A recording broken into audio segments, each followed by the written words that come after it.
Hi friends! എല്ലാവർക്കും ചാരമടുക്കളയിലേക്ക് സ്വാഗതം. അപ്പോൾ ഞാൻ ഇന്ന് ഉണ്ടാക്കാൻ പോകുന്നത് പനീർ മസാലയാണ്. നല്ല സ്പൈസി ആയിട്ടുള്ള പനീർ മസാല. എല്ലാവർക്കും പനീർ ഇഷ്ടമില്ല അല്ലേ? അപ്പോൾ ഇഷ്ടമില്ലാത്തവർക്കും ഇഷ്ടപ്പെടുന്ന രീതിയിലുള്ള ഒരു റെസിപ്പിയാണ് ഞാൻ ചെയ്യാൻ പോകുന്നത്. അപ്പോൾ ആദ്യമായിട്ട് എൻ്റെ ചാനൽ ആരെങ്കിലും കാണുന്നെങ്കിൽ ഒന്ന് സബ്സ്ക്രൈബ് ചെയ്യണം. അപ്പോൾ എൻ്റെ തൊട്ടടുത്തൊരു ബെൽ ഐക്കൺ വരും. അതും കൂടെ ഒന്ന് പ്രസ് ചെയ്ത് കൊടുക്കാൻ മറക്കരുത് കേട്ടോ. അപ്പം നിങ്ങൾക്ക് എൻ്റെ ചാനലും എൻ്റെ റെസിപ്പീസ് ഇഷ്ടമാണെങ്കിൽ ഒന്ന് ഷെയറും കൂടെ ചെയ്ത് കൊടുക്കണം. എന്നാലേ മറ്റുള്ളവരിലേക്കും ഈ ചാനലൊന്ന് എത്തുള്ളൂ കേട്ടോ. അപ്പം നമുക്ക് എങ്ങനെയാണ് പനീർ മസാല തയ്യാറാക്കി എടുക്കുന്നതെന്ന് നോക്കാം. അപ്പൊ നമുക്ക് ആദ്യമായിട്ട് പനീർ ഒന്ന് മാരിനേറ്റ് ചെയ്തെടുക്കാം. അപ്പൊ എല്ലാവർക്കും തന്നെ പനീറിന്റെ പച്ച ടേസ്റ്റ് ഇഷ്ടമുണ്ടാവില്ല. അതുകൊണ്ടായിരിക്കും ഈ പനീർ നമ്മൾ ഉപയോഗിക്കാൻ പഠിക്കുന്നത്. അപ്പൊ നമ്മൾ ഇങ്ങനെ ചെയ്തിട്ടുണ്ടെങ്കിൽ പനീറിന്റെ ആ റോ ടേസ്റ്റ് അങ്ങ് മാറും.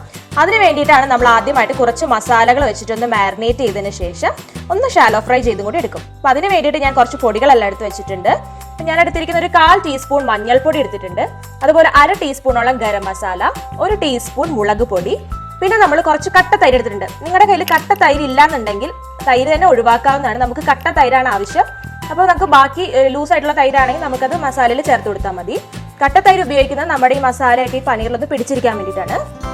അതുപോലെ ഞാൻ ഇതിൻ്റെ അകത്ത് കുറച്ച് പട്ടപ്പൊടിയും കൂടി എടുത്തിട്ടുണ്ട്. ഉള്ളവർ ഉപയോഗിക്കുക, ഇല്ലാത്തവർ ഒഴിവാക്കാവുന്നതാണ്. പിന്നെ ആവശ്യത്തിന് ഉപ്പും. പിന്നെ ഇതിൻ്റെ അകത്ത് നമുക്ക് ഇഷ്ടമുള്ള മസാലകൾ വേറെ ജാതിക്കപ്പൊടിയോ എന്തെങ്കിലുമൊക്കെ ഉണ്ടെങ്കിൽ ഇതൊക്കെ ചേർത്ത് കൊടുക്കാവുന്നതാണ്. അതൊക്കെ നമ്മുടെ പനീറിന്റെ ടേസ്റ്റ് കൂട്ടുന്ന സാധനങ്ങളാണ് കേട്ടോ. നമുക്കിനി പനീർ മാരിനേറ്റ് ചെയ്യാനുള്ള മിക്സ് തയ്യാറാക്കി എടുക്കാം. അതിനായിട്ട് നമുക്ക് തൈരിലേക്ക് എല്ലാ പൊടികളും ഒന്ന് ചേർത്ത് നന്നായിട്ട് മിക്സ് ചെയ്തെടുക്കാം. നമുക്ക് നേരിട്ട് വേണമെങ്കിൽ പനീറിലേക്ക് ചേർക്കായിരുന്നു. പക്ഷെ അങ്ങനെ ചേർത്തിട്ടുണ്ടെങ്കിൽ നമ്മൾ മിക്സ് ചെയ്യുന്ന സമയത്ത് പനീറെല്ലാം ഉടഞ്ഞു പോകാനുള്ള ചാൻസ് ഉണ്ട്. അപ്പോൾ അതൊന്ന് ഒഴിവാക്കാൻ എഴുതിയിട്ടാണ് ഞാൻ സെപ്പറേറ്റ് ആയിട്ട് ആദ്യം മസാലക്കൂട്ട് റെഡിയാക്കുന്നത്. എന്നിട്ട് നമുക്കിത് പനീറിലേക്ക് ഇട്ടിട്ട് ഒരു സ്പൂൺ കൊണ്ടോ എന്തുകൊണ്ടെങ്കിലും നമുക്കൊന്ന് മിക്സ് ചെയ്ത് കൊടുക്കാം. അത് ഇട്ടിട്ടുണ്ട്. നമുക്ക് അതിനകത്തേക്ക് പട്ടപ്പൊടി ഇവിടെ ചേർക്കുന്നു, ഉപ്പും ചേർത്ത് നന്നായിട്ടൊന്ന് മിക്സ് ചെയ്തെടുക്കാം.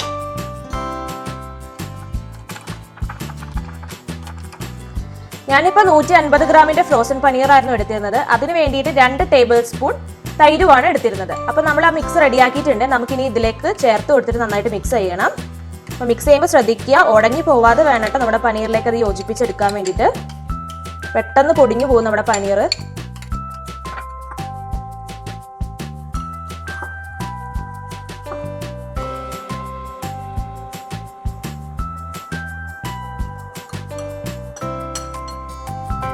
ഇതിപ്പോൾ നമ്മുടെ പനീർ നന്നായിട്ട് മാരിനേറ്റ് ചെയ്ത് വെച്ചിട്ടുണ്ട്. ഈ സമയത്ത് ഉപ്പുണ്ടോ എന്നൊക്കെ നോക്കണം. ഉപ്പൊക്കെ കറക്റ്റ് ആക്കി കൊടുക്കുക. ഇനി നമുക്കിത് കുറച്ച് നേരം ഒന്ന് റെസ്റ്റ് ചെയ്യാൻ വെക്കാം. പറ്റുമെങ്കിൽ ഒരു അരമണിക്കൂർ വെക്കുക. ഇല്ലെങ്കിൽ നമ്മുടെ ഉള്ളിയൊക്കെ വഴണ്ടി വരുന്നവരെ ഒന്ന് വെക്കാവുന്നതാണ് കേട്ടോ.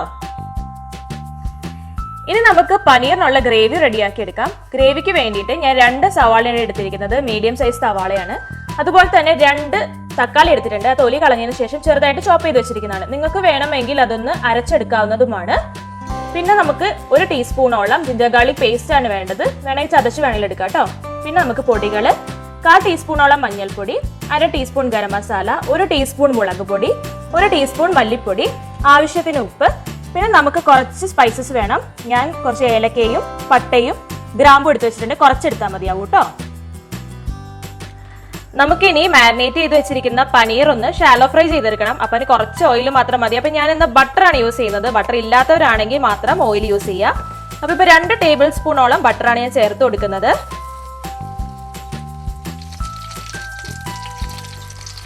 നമ്മുടെ ബട്ടറൊക്കെ ഇപ്പൊ നന്നായിട്ട് ഉരുകി വന്നിട്ടുണ്ട്. നമുക്കിനി നമ്മുടെ പനീർ പീസസ് ഓരോന്നായിട്ട് വെച്ച് കൊടുക്കാം.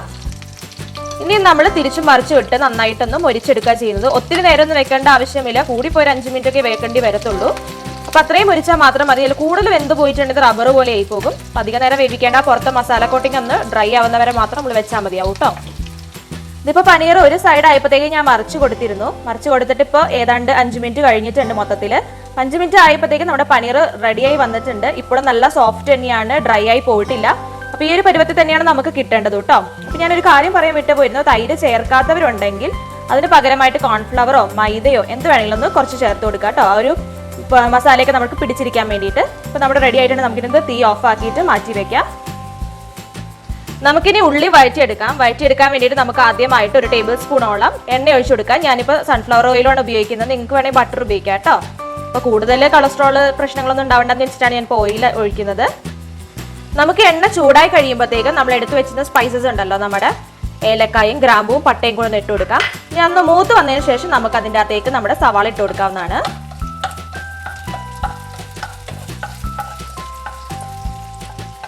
ഇതിപ്പോൾ മൂത്ത് വന്നിട്ടുണ്ട്. നമുക്ക് ഇതിൻ്റെ അകത്തേക്ക് സവാള ചേർത്ത് കൊടുക്കാം. ഈ സവാളയെല്ലാം നന്നായി മൂത്ത ശേഷമാണ് നമ്മൾ ഇതിൻ്റെ അകത്തേക്ക് നമ്മുടെ പൊടികളൊക്കെ ചേർത്ത് കൊടുക്കാൻ പോകുന്നത്. ഇനി നന്നായിട്ട് നമുക്ക് ഇളക്കി യോജിപ്പിച്ച് ഒന്ന് നന്നായിട്ട് വഴറ്റിയെടുക്കണം.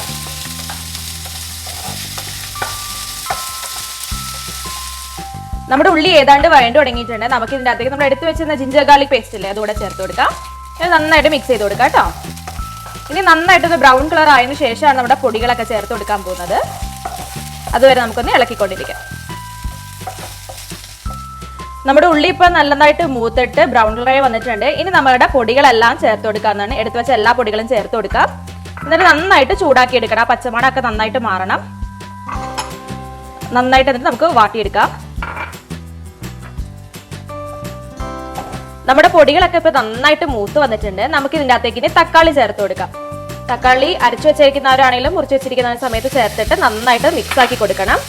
എന്നിട്ട് നന്നായി ഉടച്ചു കൊടുക്കാവുന്നതാണ് മുറിച്ച് വെച്ചവരാണെങ്കിൽ.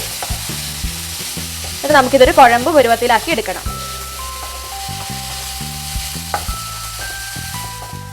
ഈ സമയത്ത് നമുക്ക് കുറച്ച് ഉപ്പിട്ട് കൊടുക്കാം.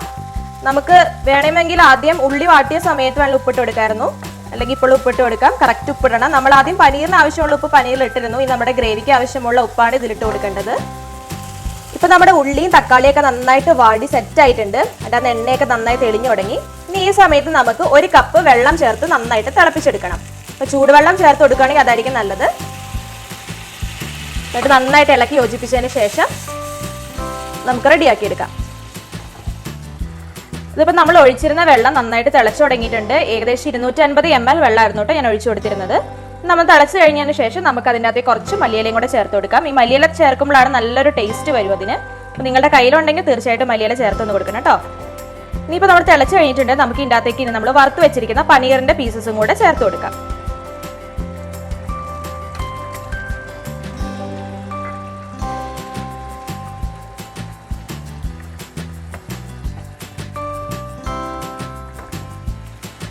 നമ്മുടെ പനീർ ഇട്ട് കൊടുത്തതിന് ശേഷം ദേ ഇപ്പോൾ നല്ലതായിട്ട് തിളച്ചിട്ടുണ്ട്. എന്നിട്ട് എണ്ണയൊക്കെ നന്നായി തെളിഞ്ഞു വന്നിട്ടുണ്ട്. ഈ സമയത്ത് നമുക്ക് തീ ഓഫ് ആക്കി കൊടുക്കാവുന്നതാണ്. ഇതിപ്പോൾ നല്ല ടേസ്റ്റ് ഉണ്ട്. ഇനിയിപ്പോൾ നിങ്ങൾക്ക് മുളക് പൊടിയൊക്കെ ഇച്ചിരി കുറയ്ക്കണമെങ്കിൽ കുറയ്ക്കാം കേട്ടോ. ഇതിപ്പോൾ നല്ല സ്പൈസിയാണ്. അധികം സ്പൈസി ഇഷ്ടമല്ലാത്തവർക്ക് നമ്മുടെ പൊടികളൊക്കെ ഒന്ന് കുറച്ച് കൊടുത്താൽ മതിയാകും. അങ്ങനെ നമ്മുടെ കിടിലനായിട്ടുള്ള പനീർ മസാലയാണ് റെഡി ആയിട്ടിരിക്കുന്നത്. പനീർ നന്നായിട്ട് ഫ്രൈ ഒക്കെ ചെയ്തെടുക്കുന്ന കാരണം അതിൻ്റെ ഒരു പച്ച ടേസ്റ്റ് ഉണ്ടാവത്തേ ഇല്ല. പനീർ അതുപോലും മനസ്സിലാവില്ല. അത്ര നല്ല ടേസ്റ്റാണ്. അപ്പോൾ പനീർ ഇഷ്ടമില്ലാത്തവർക്ക് പോലും സുഖമായിട്ട് ഉണ്ടാക്കി കഴിക്കാൻ പറ്റുന്ന ഒരു റെസിപ്പിയാണിത്. അപ്പോൾ തീർച്ചയായും ട്രൈ ചെയ്ത് നോക്കണം കേട്ടോ. അപ്പോൾ ട്രൈ ചെയ്ത് കഴിഞ്ഞിട്ട് നിങ്ങൾക്ക് ഇഷ്ടപ്പെട്ടിട്ടുണ്ടെങ്കിൽ ഒന്ന് ലൈക്ക് ചെയ്യുക. അതുപോലെ തന്നെ കമൻറ്റ് ചെയ്യാനും മറക്കരുത് കേട്ടോ.